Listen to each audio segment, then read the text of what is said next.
All right, folks, today we are up underneath the Rosey again, and we are chasing rust and crap and water in the fuel system.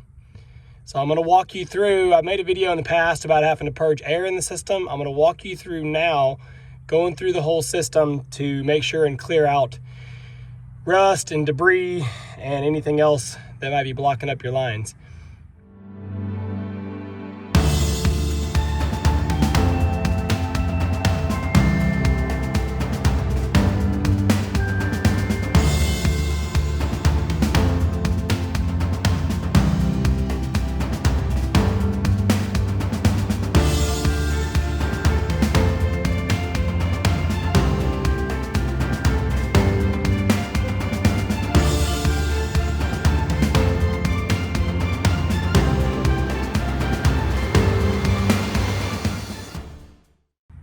Okay, so what we're looking at here, this is the drain on the bottom of the tank. That ball valve is your main drain for draining the whole tank. And the hose coming off that little elbow is your actual fuel supply out to your filters and your pump. Now the machine has been sitting overnight. Yeah, well, I'll tell you what happened. So the machine's been sitting for about 7 weeks.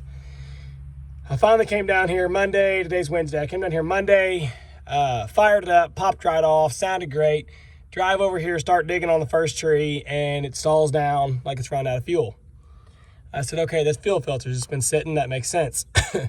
Go to town, get filters, go to the house, get my barrel of diesel, because I know on this machine, if I change the filters and break the suction with less than a half a tank of diesel, it's really hard to get it to prime. Now, I have learned a few things I'll show you on this machine as of Monday that I didn't know I had before.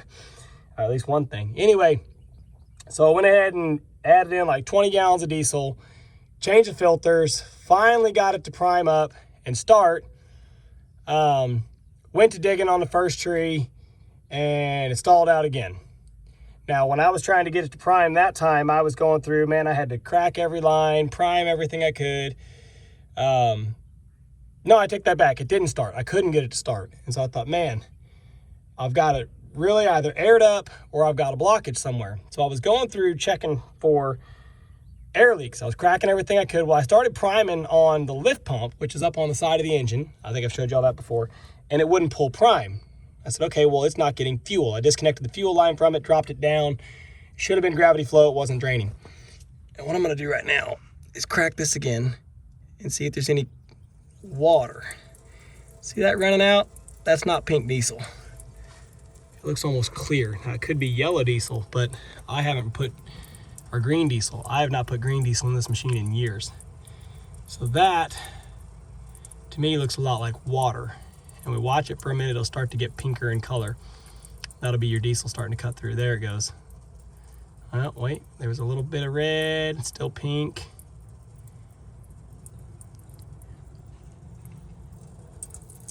That's pretty red. So what I'm doing is I'm letting it settle. You see the droplets that are on there now, those are very red. What I'm doing is I'm letting it settle for a couple minutes, just barely crack that valve and let it pick water up off the bottom of the tank again. I've done that 3 or 4 times now, and every time. Now, yesterday I opened that valve and nothing came out. It was that much crap. I'd shove a stick up in there and then it was just a sludge and flakes of rust and all sorts of crap. So anyway, back to chasing the fuel obstruction. I took the line loose from the lift pump. I don't think we can see the lift pump from here, no. And nothing came out of it. So I said, okay, it must have an obstruction, you know, between the tank and the lift pump, obviously. Well, the only thing that's in there is the fuel water separator. So I came back to my fuel water separator. I thought maybe it's got debris in it. Well, the first thing I did was open this little drain to let water drain out. And when I did, it said, and it sucked air in. Now that's a very big detail. It sucked air into the filter instead of draining diesel out. So that told me that my pump is working fine. My pump is pulling and the whole system was under vacuum. That means I've got an obstruction in here. Well, or somewhere in here. I got to looking at this filter housing and there's this little cap on top that, I took this line off here and it flowed out diesel from the tank. So I said, okay, that's good. So it must be in here. Well, I got to playing with this. This is actually a prime as well, a hand prime. Well, I started stroking on that and all of a sudden I had the filter off, and it sprayed out a whole bunch of rust and crap that was up in here.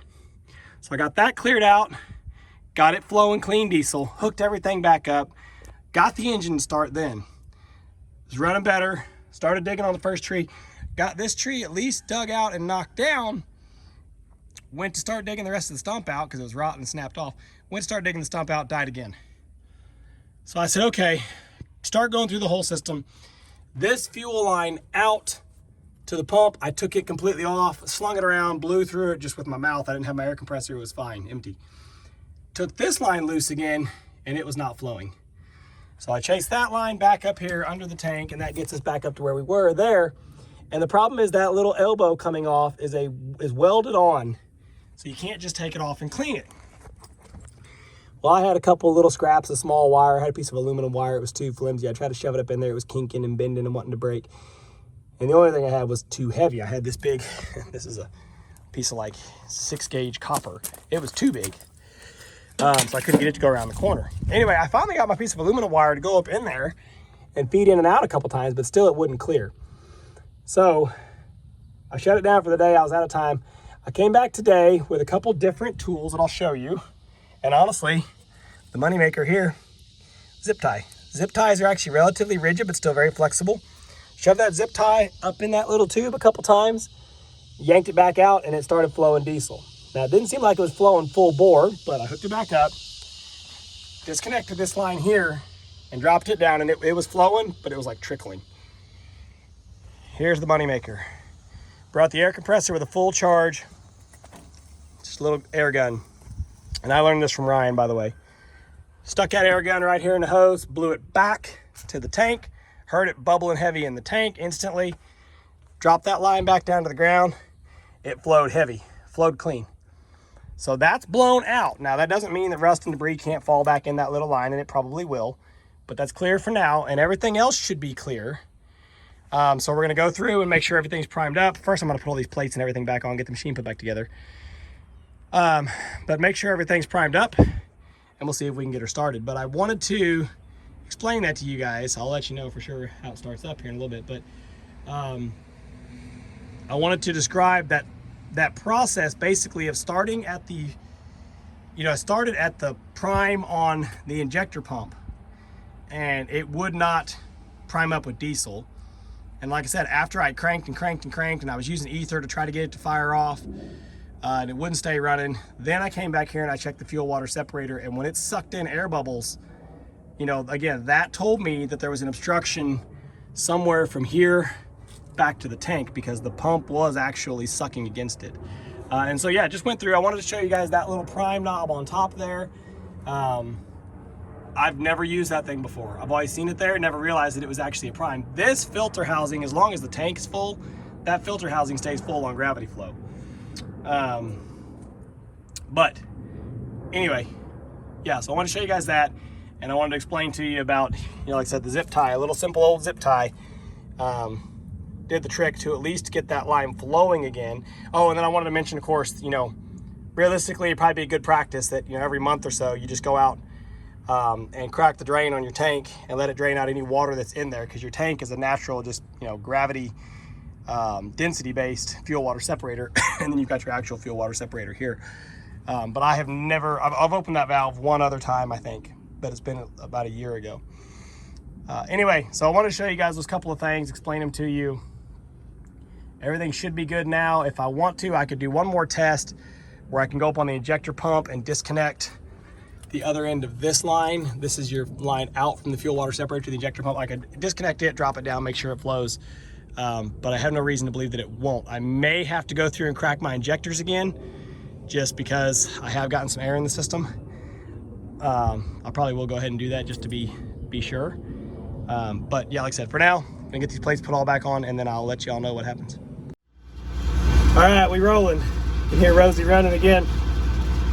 Once I blew that air line out, like I said, everything was clear. I got the shields put back on, and hand primed everything all the way up to the filter. The last thing I cracked loose on the filter was the line on top of the filter that actually goes out to the injector pump. Cracked it loose, hand primed from the lift pump, make sure that it's pushing diesel out that top line.